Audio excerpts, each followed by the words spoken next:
देखिए मैं screen share करता हूँ।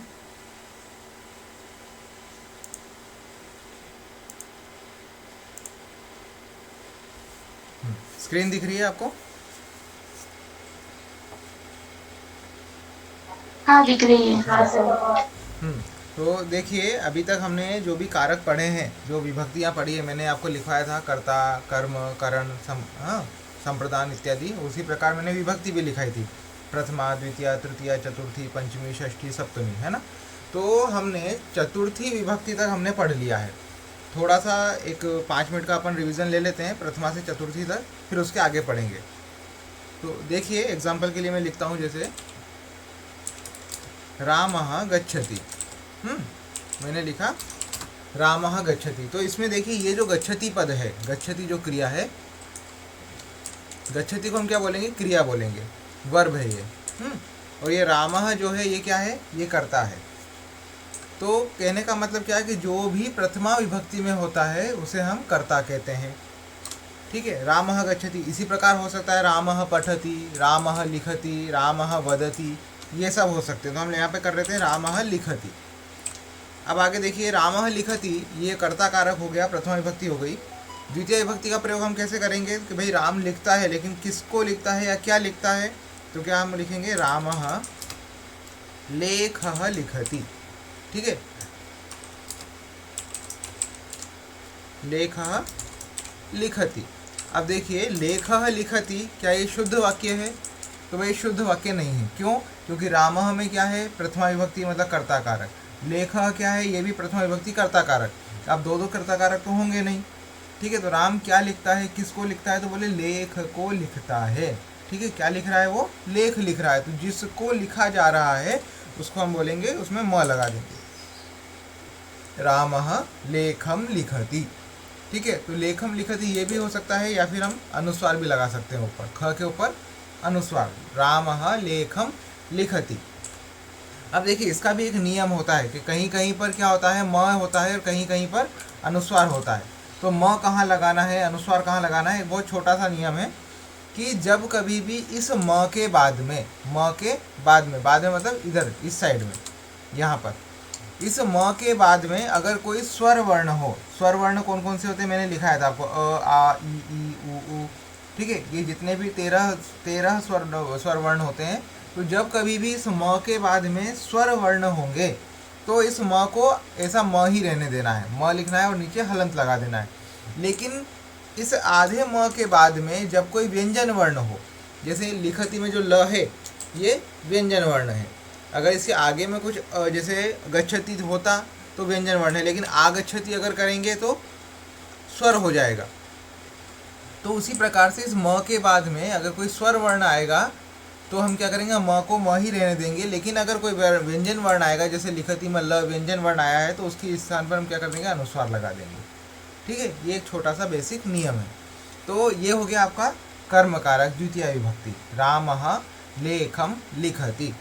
तो पहला तो हो गया, लिख कौन रहा है? तो बोले राम लिख रहा है, इसलिए रामः कर्ता हो गया। क्या लिख रहा है, किसको लिख रहा है? तो लेखम लिखति, लेख लिख रहा है, ये हो गया कर्म। अब तीसरा प्रश्न आता है कैसे लिख रहा है, किसके द्वारा लिख रहा है? तो हम लिखेंगे रामः लेखन्या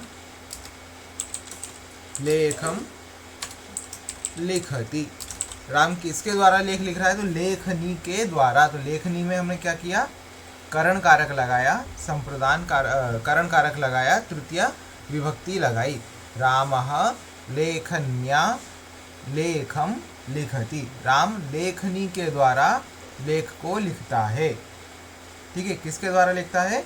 लेखनी के द्वारा। अब लेख की जगह अगर हम करें कि पत्र लिखता है तो क्या हो जाएगा? रामः पत्रम लिखति। पत्र किससे लिखता है? तो बोले वो भी लेखनी से लिखता है, रामः लेखन्या पत्रम लिखति, लेखनी के द्वारा। तो इस सेंटेंस में आप देखिए ये रामः जो है क्या हो गया? ये कर्ता हो गया। ठीक है, ये लेखः जो है क्या हो गया? ये कर्म हो गया। ये लेखन्या है, ये क्या हो गया? ये करण हो गया। करण मतलब तृतीय विभक्ति हो गई। ठीक है, तो प्रथमा द्वितीय तृतीया ये तीनों विभक्तियाँ इसमें आ गई। फिर आता है लिखति। लिखति मतलब लिखता है, ये क्या है? ये क्रिया है, वर्ब है। तो ये हमारे प्रथमा द्वितीय तृतीय विभक्ति कर्ता, कर्म और करण कारक हो गया। ठीक है, अगला आता है हमारा संप्रदान कारक। ठीक है, संप्रदान कारक का क्या चिन्ह है हमारा, कैसे हम पहचानते हैं कि कहाँ संप्रदान कारक होगा, तो उसके लिए हम लिखते हैं के लिए। ठीक है, तो राम लेखनी के द्वारा लेख को लिखता है, लेकिन किसके लिए लिखता है, तो बोले अपना लेख जो है वो अपने मित्र के लिए लिख रहा है। तो क्या वाक्य हो जाएगा, रामः मित्राय लेखन्या लेखम लिखति। ठीक है, राम मित्र के लिए लेखनी के द्वारा लेख लिखता है। यहाँ पे देखिए प्रथमा, द्वितीया, तृतीया और चतुर्थी चारों विभक्तियाँ आ गई। हिंदी में अगर लिखें तो क्या होगा इसका, राम लेखनी के द्वारा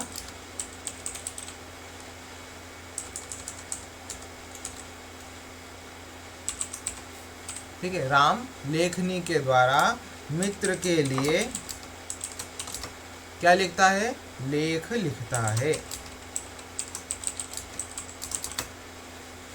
राम लेखनी के द्वारा मित्र के लिए लेख लिखता है। अब ये राम जो है क्या हो गया, ये हो गया कर्ता, तो इसको हमने प्रथमा विभक्ति लगाई। लेखनी के द्वारा, ये क्या हो गया, के द्वारा इसमें चिन्ह आ गया ना, तो के द्वारा का मतलब क्या हो गया, ये हो गया करण कारक, तृतीया विभक्ति। इसके बाद मित्र के लिए चिन्ह आ गया, मतलब संप्रदान कारक, चतुर्थी विभक्ति। क्या लिखता है, बोले लेख लिखता है, तो ये हो गया कर्म, और लिखता है ये क्या है, ये हो गई वर्ब यानी क्रिया। ठीक है, तो रामः मित्राय लेखन्या लेखम लिखति, प्रथमा, द्वितीया, तृतीया और चतुर्थी, यहाँ तक पूरी चतुर्थी विभक्ति हमने पढ़ ली थी। अब इसमें हमने क्या किया था कि तृतीय विभक्ति जो हम प्रयोग करते हैं के द्वारा, उसमें मैंने कुछ आपको शब्द ऐसे लिखाए थे कि जिनके साथ में कंपलसरी तृतीया होती है। ठीक है, वो कंडीशन उसमें कुछ भी रहे लेकिन लगाना आपको तृतीया है। तो पहला एक शब्द मैंने बताया था सह, सह का मतलब क्या है, साथ।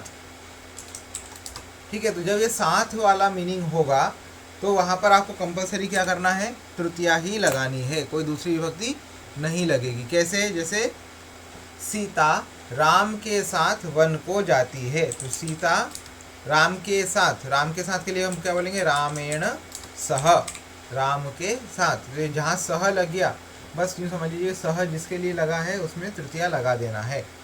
सीता रामेण सह वनम गच्छति।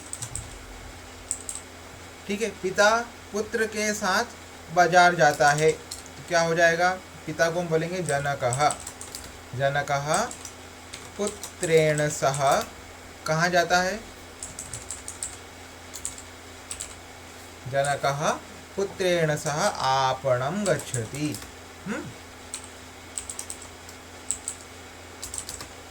जनकः पुत्रेण सह आपणं गच्छति। ठीक है,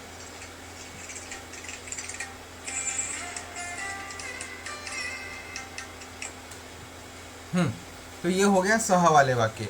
इसके बाद हमने एक शब्द पढ़ा था विना। विना मतलब बिना या अभाव होता है ना, जैसे उस ऊपर वाला जो था साथ में कि भाई इसके साथ उसके साथ ऐसे होता है, इसके बिना उसके बिना। जैसे पिता पुत्र के बिना भोजन नहीं करता है ना, बालक मित्र के बिना विद्यालय नहीं जाता है।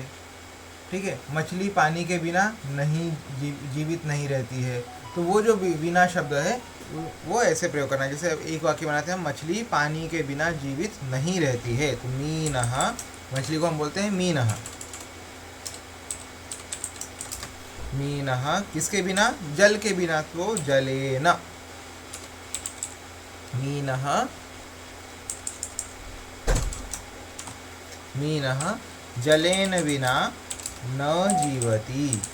ये वाक्य हमने पहले ही बनाया है। मीनः जलेन बिना न जीवति। मीन यानी मछली किसके बिना नहीं जीती है, पानी के बिना नहीं जीती है। अब अगला वाक्य, बालक मित्र के बिना नहीं पढ़ता है। क्या बनेगा वाक्य, बालकः मित्रेण बिना न पठति।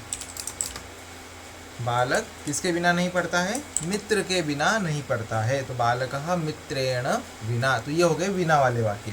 तो यहाँ पर आपको तृतीया में 3 चीज़ें ध्यान में रखनी है कि पहली चीज़ तो हो गई जहाँ पर के द्वारा ये जो शब्द मिल जाए आपको किसी सेंटेंस में, तो वहाँ आपको तृतीया लगा देनी है। ये हमने ईकारांत का उदाहरण लिया था, लेखनी का लेखनिया बना, ठीक है। जहाँ आपको ये सह शब्द दिखेगा तो सह के साथ में आपको तृतीया लगानी है, ठीक है। और जहाँ पर ये विना शब्द मिलेगा, इस विना के साथ में भी क्या करना है, तृतीया विभक्ति लगानी है, ठीक है। तृतीया के लिए हमें सिर्फ इतना ध्यान में रखना है। अगली विभक्ति आती है हमारी चतुर्थी। चतुर्थी का पहला उदाहरण हम यहाँ देख चुके हैं, मित्र के लिए। जहाँ पर एक के लिए वाला वाक्य आ जाता है, ठीक है, तो वहाँ पर हमें चतुर्थी लगा देनी पड़ती है। जहाँ पर भी किसी सेंटेंस में जब के लिए आ जाए तो वहाँ पर क्या करना है, चतुर्थी लगा देनी है। तो हमने मित्र के लिए मतलब मित्राय ऐसा हमने यूज़ किया है इसमें। अगला हम देखते हैं और चतुर्थी कहाँ कहाँ लग सकती है। तो मैंने कुछ शब्द लिखाए थे आपको जिसके साथ चतुर्थी नियमित लगती है, नित्य है वो, नित्य मतलब कंपलसरी। तो पहला शब्द है हमारा नमः। नमः मतलब नमस्कार करना,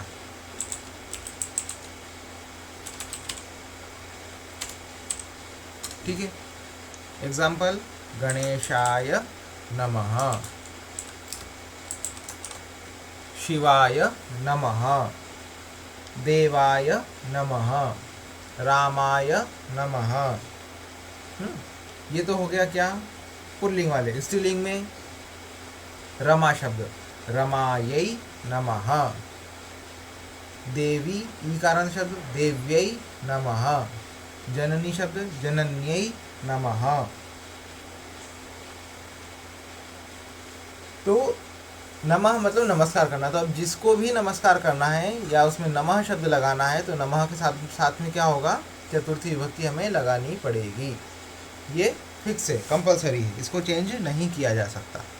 तो पहला शब्द हो गया नमः। और क्या क्या शब्द थे, नमः स्वस्ति, ठीक है। स्वस्ति शब्द जो है इसके लिए मैंने बताया स्वस्ति का मतलब होता है कल्याण। तो अब स्वस्ति का प्रयोग कौन करते हैं, जो बड़े होते हैं।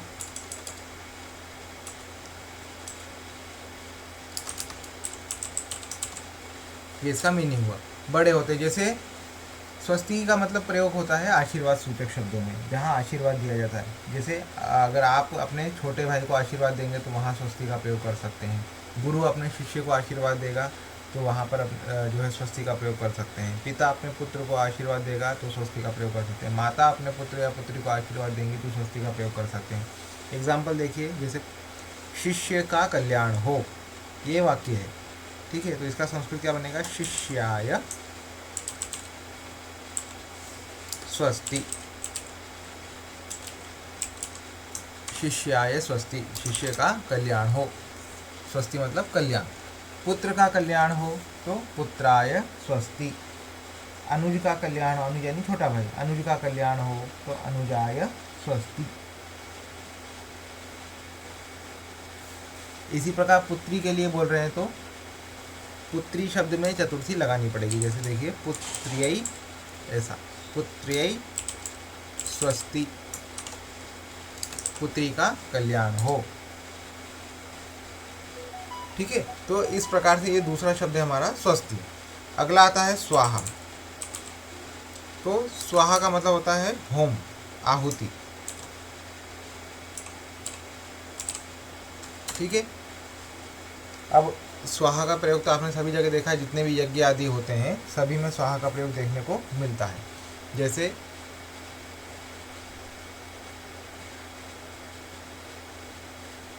वरुण देवता है, ठीक है, तो वरुण के लिए क्या बोलते हैं, वरुणाय स्वाहा, देवाय स्वाहा, रामाय स्वाहा, ठीक है। तो इस प्रकार के जितने भी स्वाहा सूचक मतलब जहाँ कहीं भी आहुति वाले वाक्य होंगे तो वहाँ पर हमें स्वाहा का प्रयोग करना है। देवाय स्वाहा, एक एग्जांपल लिख लीजिए, देवाय स्वाहा,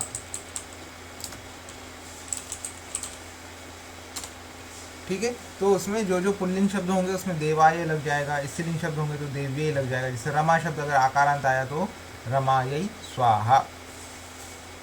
तो इस प्रकार से ये स्वाहा शब्द का प्रयोग होता है। स्वाहा मतलब आहुति देना, ये हो गया। स्वाहा के बाद अगला मैंने बताया था स्वधा। ठीक है। स्वधा का क्या है? स्वधा का मतलब भी आहुति है, प्रणाम है, नमस्कार, तीनों रूप होते हैं इसके। तो स्वधा का प्रयोग हम किसके लिए करते हैं? केवल एक ही कंडीशन में, पितृभ्यो स्वधा।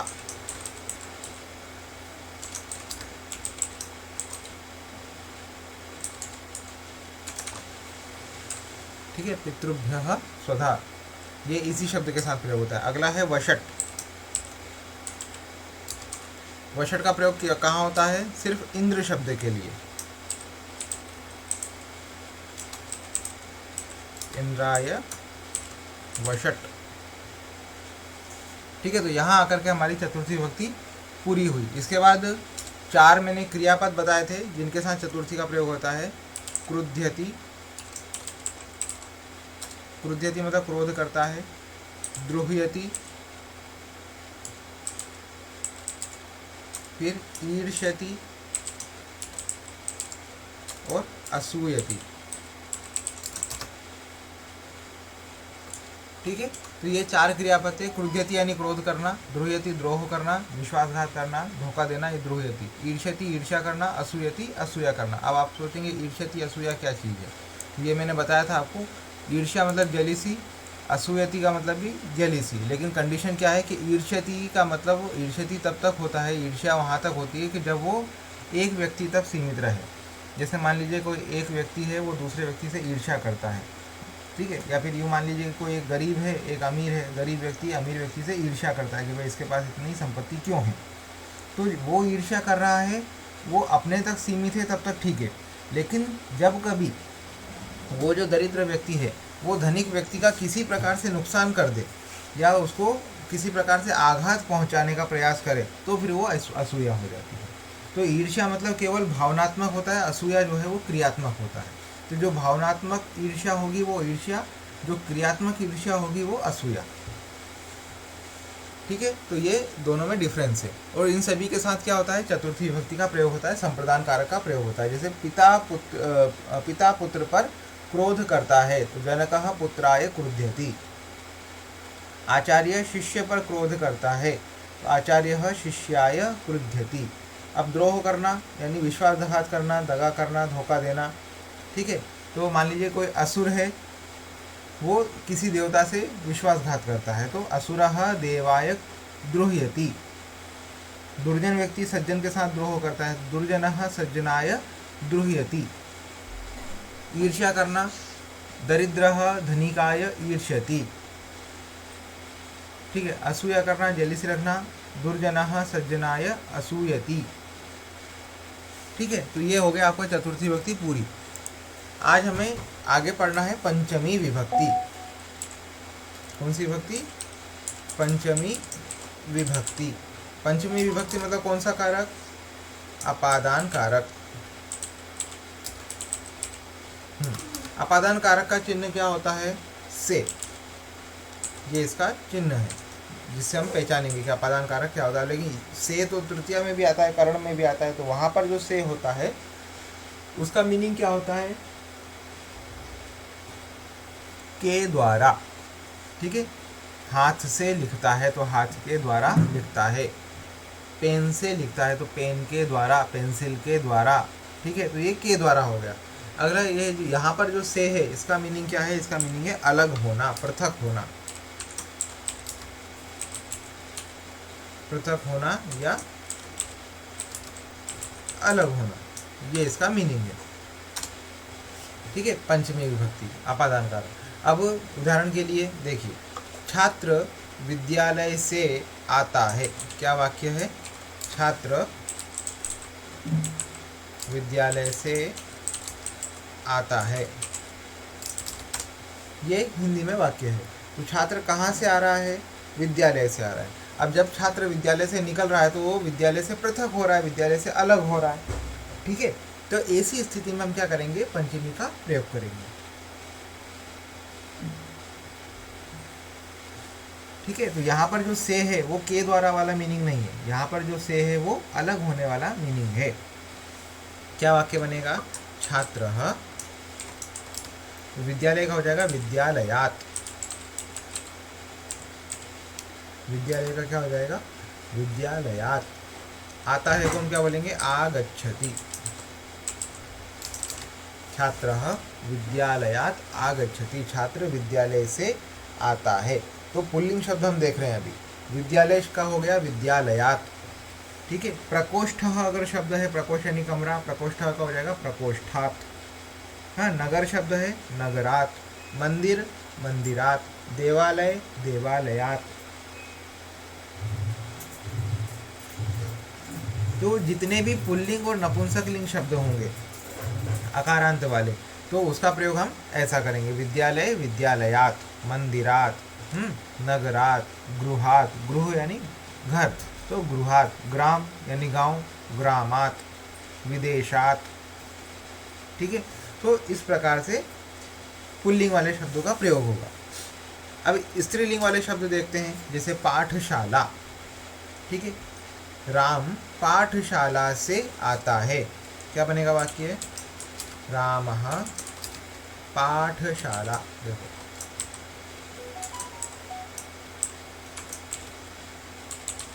ठीक है। तो पाठशाला का हो जाएगा पाठशालायाः, केवल याह उसमें लगा देना है। जितने भी आकारांत स्त्रीलिंग शब्द होंगे सब में याह लग जाएगा। पाठशालायाः आगच्छति, रामः पाठशालायाः आगच्छति, ठीक। तो आकारांत शब्दों का क्या करना है? याह उसमें लगा देना। अभ्यास के लिए पाठशाला पाठशालायाः, केवल शाला शब्द है शालायाः, ठीक है। और भी अनेक शब्द होते हैं, जैसे मान लीजिए रमा शब्द है, उसमें हमें पंचमी की आवश्यकता है, तो रमायाः। सीता सीतायाः, शिक्षिका शिक्षिकायाः, पुस्तिका पुस्तिकायाः, ठीक है। तो जितने भी आकारांत शब्द होंगे सब में याह याह लगा देना है, ठीक। उसी प्रकार ईकारांत शब्द भी होते हैं। ईकारांत शब्द जैसे नगरी शब्द है, नगर यानी शहर, उसी प्रकार नगरी शब्द भी होते हैं, जैसे उज्जैन नगरी अपन बोलते हैं, तो नगरी शब्द है। तो मान लीजिए वाक्य ऐसा है कि सचिव नगरी से आता है, तो सचिवः नगरी, देखिए तो नगरी का हो जाएगा नगर्याः, ऐसा नगरी नगर्याः, सचिवः नगर्याः आगच्छति, ठीक है। कहाँ से आता है? नगरी से आता है। हमारी अमरावती शब्द है, ईकारांत शब्द है। गौरव अमरावती से आता है, गौरवः अमरावत्याः आगच्छति, ठीक है। तो ये ईकारांत शब्द हो गए। तो इसी प्रकार से हम पंचमी का प्रयोग करते हैं। पंचमी का प्रयोग कहाँ कहाँ होता है? जहाँ पर से अलग होने अर्थ में जो भी प्रयोग होगा वो पंचमी का प्रयोग कहलाएगा।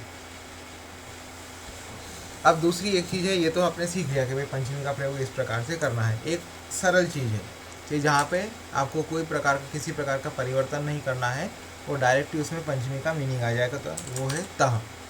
जब किसी भी शब्द के साथ ये तह शब्द हम लगा देते हैं तो उसको हम बोलते हैं पंचमी अर्थ में। जैसे वाक्य हमारा क्या है कि राम अयोध्या से आता है, ठीक है,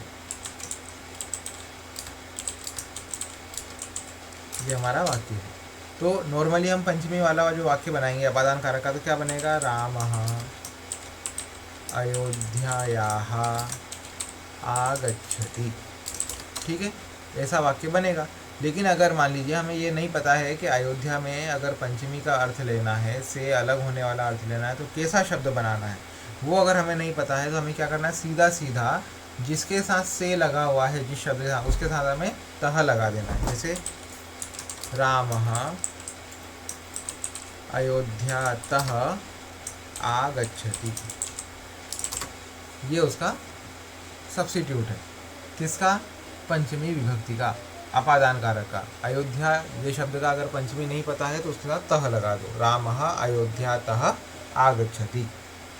उसी प्रकार मान लीजिए कोई बोले कि शिक्षक नागपुर से आता है, तो नागपुर शब्द का आपको नहीं पता है कि पंचमी क्या होती है, अपादान कारक क्या बनता है, तह लगा दीजिए।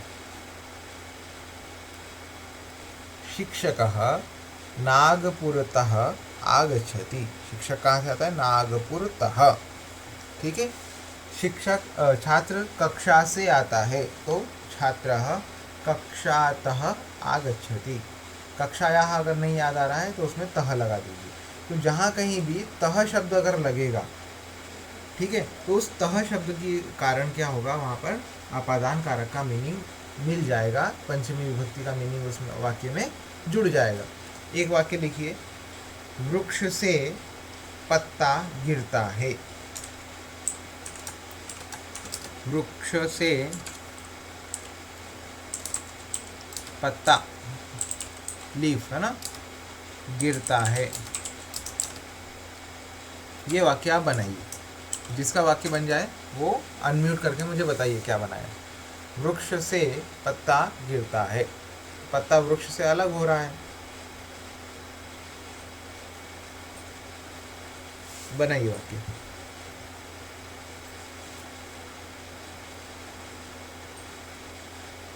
वृक्ष से पत्ता गिरता है,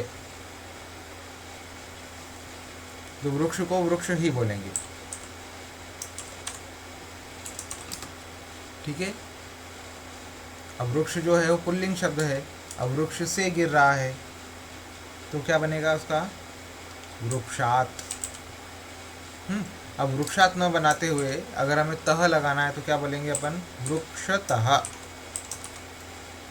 ठीक है। या तो वृक्षात लगाएंगे या फिर वृक्षतः।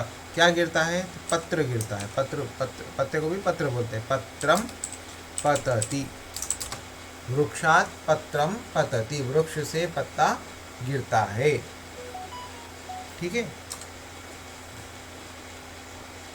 अगला लिखिए, मेघ से पानी गिरता है। मेघ यानी बादल, बादल से पानी गिरता है, बरसता है। बरसने को छोड़ दीजिए, केवल गिरता है ऐसा लिखिए। तो मेघ का क्या बनेगा, मेघात, ठीक है। अगर तह लगाना है तो क्या बनाएंगे, मेघतः। क्या गिरता है, पानी गिरता है, पानी मतलब जल, मेघात जलम पतति, ठीक है। मेघ से पानी गिरता है या जल गिरता है। आँख से आंसू गिरता है, आँख क्या बोलते हैं, नेत्र, क्या बनेगा, नेत्रात या फिर नेत्रतः। क्या गिर रहा है, आंसू, आंसू बोलते हैं अश्रु,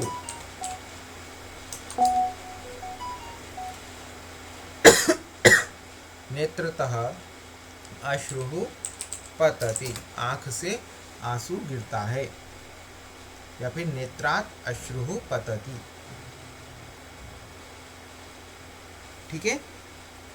तो ये हो गया दूसरा तह वाला। अब इसी प्रकार स्त्रीलिंग के जो शब्द हैं उसमें भी आप तह लगा सकते हैं, जैसे हमने ऊपर लगाया अयोध्यातः, कक्षातः, ठीक है, शालातः। नदी शब्द है, जैसे मान लीजिए कोई मुनि है, ऋषि है, तो ऋषिवर नदी से आते हैं, तो ऋषिवरः नदीतः आगच्छति। ये तो हो गया तह के साथ। अगर तह नहीं लगाना है, शुद्ध वाक्य बनाना है, तो क्या बनेगा, ऋषिवरः नद्याः आगच्छति। नदीतः नहीं लगाएंगे तो नद्याः, ऐसा हमें उसमें यूज करना पड़ेगा, ठीक है। तो ये हो गया आपका पंचमी विभक्ति। इतने इसमें शब्द हैं। अगला एक हमारा आता है संबंध कारक, जिसको हम षष्ठी विभक्ति बोलते हैं। ये अभी तक हमने पढ़ा, चतुर्थी पंचमी तक हो गया, षष्ठी विभक्ति। षष्ठी मतलब संबंध, ठीक है। संबंध आपको पता है, रिलेशनशिप। अब देखिए, पिता और पुत्र का रिलेशन है। दशरथ है, ठीक है, दशरथ का पुत्र कौन है, राम। दशरथः पुत्रः रामः, ठीक है। दशरथ का पुत्र कौन है, राम है, तो दशरथ का, यहाँ पे का, के, की, रा, रे, री ऐसा शब्द आएगा तो वहाँ संबंध कारक होगा, षष्ठी विभक्ति। तो दशरथ का क्या लिखेंगे अपन, दशरथ, तो इसमें लगा दीजिए स्य। केवल इतना, पुल्लिंग शब्द जो है, अकारांत पुल्लिंग और नपुंसकलिंग, उसके लिए क्या करना है, स्य लगा देना है, तो उसका मीनिंग हो जाएगा का, के, की। दशरथस्य पुत्रः रामः, दशरथ का पुत्र राम, ठीक है।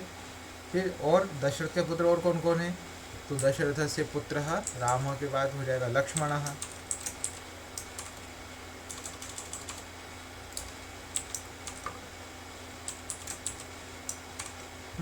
दशरथस्य पुत्रः लक्ष्मणः और भरतः, दशरथस्य पुत्रः भरतः। और कौन थे एक और?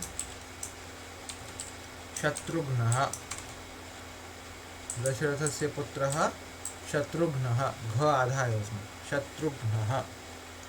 ठीक है, तो रामः, लक्ष्मणः, भरतः, शत्रुघ्नः, ये 4 पुत्र है। तो सबके लिए क्या होगा? दशरथस्य, दशरथस्य, ऐसा प्रयोग है, ऐसा प्रयोग हम करेंगे। दशरथस्य पुत्रः रामः, दशरथस्य पुत्रः लक्ष्मणः, दशरथस्य पुत्रः भरतः, दशरथस्य पुत्रः शत्रुघ्नः।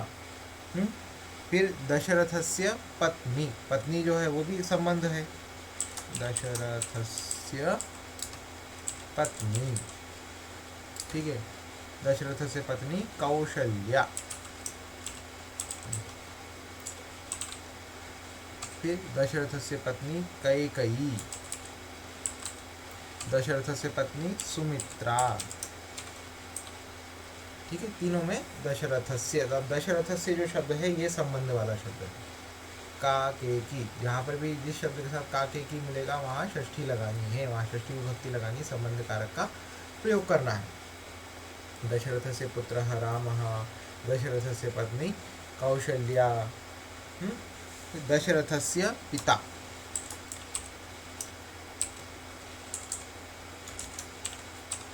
दशरथस्य पिताया जनकः। कौन?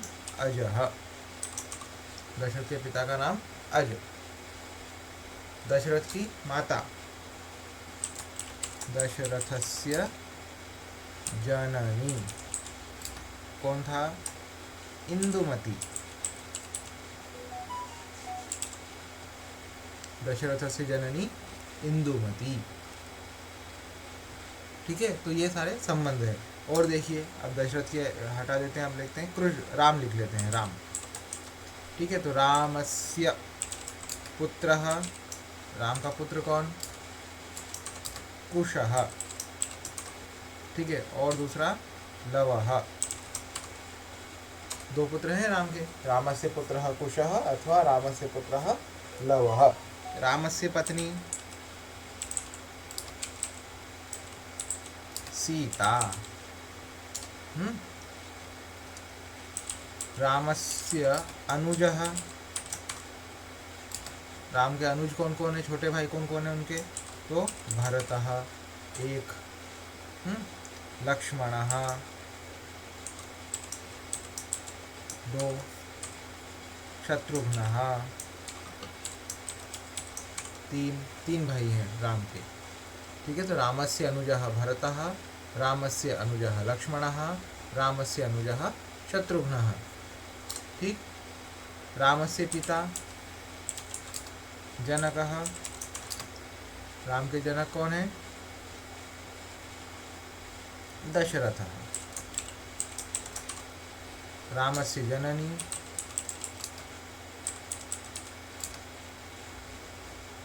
कौशल्या। रामस्य जनकः दशरथः, रामस्य जननी कौशल्या। रामस्य पुत्रः लवः, रामस्य पुत्रः कुशः, रामस्य पत्नी सीता, रामस्य अनुजः भरतः, लक्ष्मणः, शत्रुघ्नः। ठीक है, ये हो गया पूरे राम के खानदान का वर्णन। वैसे तो उनका परिवार का वर्णन अभी छोटा, इतना छोटा नहीं है, लेकिन हमारे पास इतना समय नहीं है, पूरा करने बैठेंगे तो अपना पूरा 1 वर्ष उसमें चले जाएगा।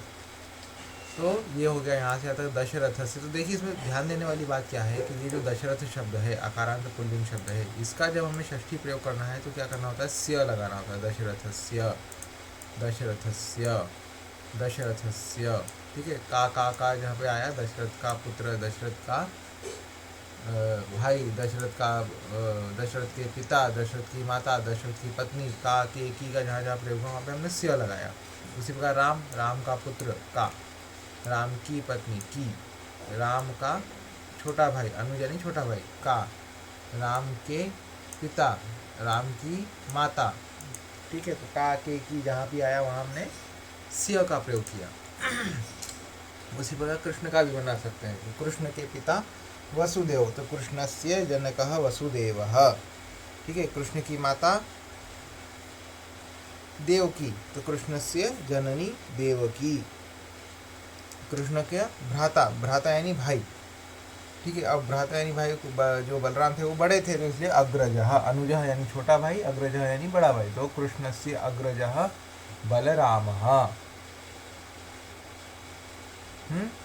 तो इस प्रकार से जहाँ पर भी काके की वाले वाक्य होते हैं तो उनका हम प्रयोग षष्ठी विभक्ति में करते हैं, संबंध कारक में करते हैं। तो ये हो गया हमारा पुल्लिंग। पुल्लिंग और नपुंसकलिंग का प्रयोग भी ऐसे ही होगा।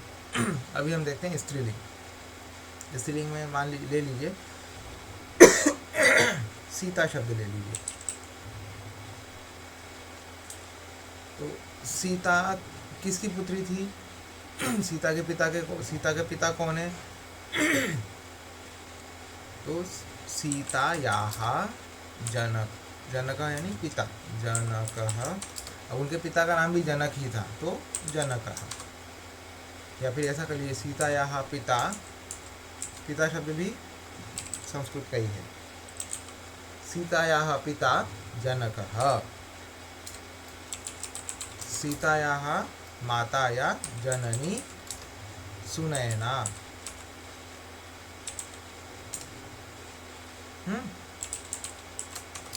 सीतायाः भगिनी, भगिनी यानी बहन, उर्मिला।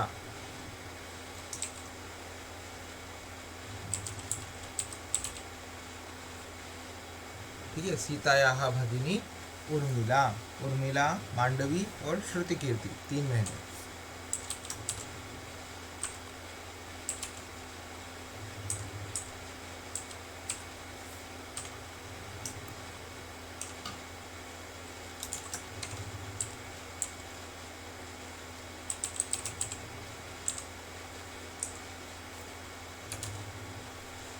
ठीक है, तो सीतायाः भगिनी उर्मिला, सीतायाः भगिनी मांडवी, सीतायाः भगिनी श्रुतकीर्ति। अब इसमें से देखिए, सीता का विवाह हुआ किसके साथ?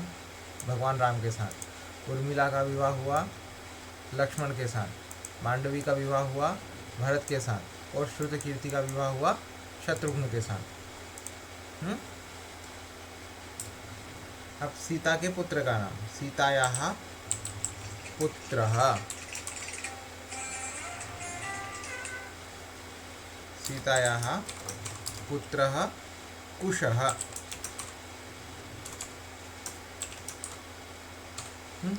सीतायाः पुत्रः लवः, 2 पुत्र हैं उनको, लव और कुश, तो सीतायाः पुत्रः कुशः, सीतायाः पुत्रः लवः। ठीक है, तो इस प्रकार से ये हो गया हमारा आकारांत शब्द। ठीक, इसी प्रकार ईकारांत अगर कोई भी शब्द हम लेते हैं, कोई भी शब्द ले लीजिए, रैंडम शब्द ले लेते हैं, जैसे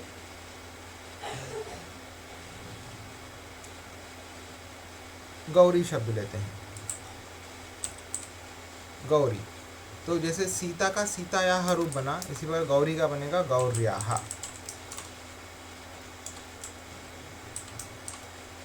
ठीक है, नदी का नद्याः, लक्ष्मी लक्ष्म्याः, देवी देव्याः, पार्वती पार्वत्याः। ठीक है, गौरी की जगह पार्वती शब्द भी ले सकते हैं। पार्वती का बनेगा पार्वत्याः।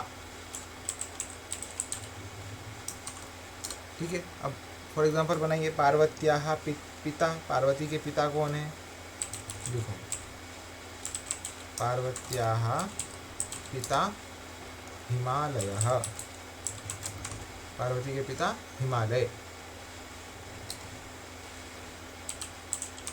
पार्वत्याः जननी या माता मैना।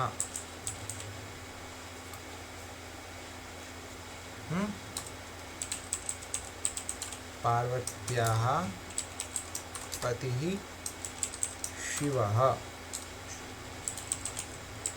पार्वत्याः पुत्रः गणेशः और कार्तिकेयः।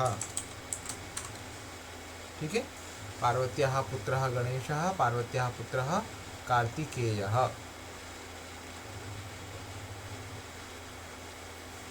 तो ये हो गया पार्वती शब्द। पार्वती मतलब पार्वती का, ऐसा जब हमें प्रयोग करना है तो पार्वत्याः, ये इकारांत शब्द हो गया। नपुंसकलिंग का प्रयोग जो होगा वो बिल्कुल पुल्लिंग के समान होगा। जैसे मित्र शब्द अगर हुआ तो मित्रस्य, मित्रस्य पिता रमेशः, मित्रस्य भ्राता सुरेशः, मित्रस्य माता रमा, उमा, कोई भी नाम दे सकते हैं। तो ये हो गया संबंध कारक। अब देखिए इसके बाद कल कुछ शब्द हमें पढ़ने हैं जो संबंध के साथ जिनका प्रयोग होता है। तो एक होता है पुरतः। पुरतः मतलब सामने, आगे की ओर। ठीक है, अगला होता है पृष्ठतः। पृष्ठतः मतलब पीछे की ओर, बैक साइड, पीछे। ये लिख लीजिए, अगली कक्षा में हमें ये पढ़ना है। फिर वामतः। ठीक है, वामतः मतलब बाईं ओर, लेफ्ट साइड।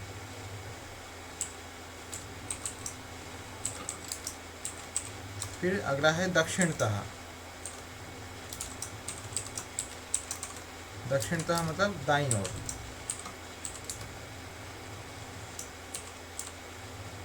ठीक है, अगला है अधः मतलब नीचे। फिर है ऊपरी मतलब ऊपर। तो ये कुल मिला के अपनी अलग अलग 6 दिशाएं इन्होंने बताई है। पूर्वतः मतलब सामने आगे, पृष्ठतः पीछे, वामतः बाईं ओर, दक्षिणतः दाईं ओर, अधः मतलब नीचे, ऊपरी मतलब ऊपर। तो इन सभी 6 शब्दों के साथ भी क्या होगा, षष्ठी विभक्ति का प्रयोग होगा। ठीक है, तो इनके साथ का जो षष्ठी विभक्ति का प्रयोग है, एक एक का उदाहरण देकर के मैं अच्छे से आपको अगली कक्षा में पढ़ाऊंगा। कल की हमारी कक्षा नहीं होगी, कक्षा हमारी परसों होगी। कल ट्यूसडे को कक्षा नहीं है, वेडनेसडे को कक्षा लेंगे। और अगली 2 कक्षाओं में व्याकरण पढ़ना है। उसके बाद आपके जो टॉपिक्स हैं वो टॉपिक्स हम क्लियर करेंगे। और कल अगली जो कक्षा होगी उसमें इसके साथ साथ हमें वाच्य परिवर्तन भी देखना है। तो अगली कक्षा मैक्सिमम लोग आप ज्वाइन कीजिए, क्योंकि वाच्य परिवर्तन बहुत इंपॉर्टेंट होती है। वो इजीली समझ में नहीं आता है। हाँ, इजीली समझ में नहीं आता है, लेकिन वाच्य परिवर्तन आप सभी को समझना बहुत ज़रूरी है। तो आप कोशिश कीजिए कि वाच्य परिवर्तन ज़रूर आप ज्वाइन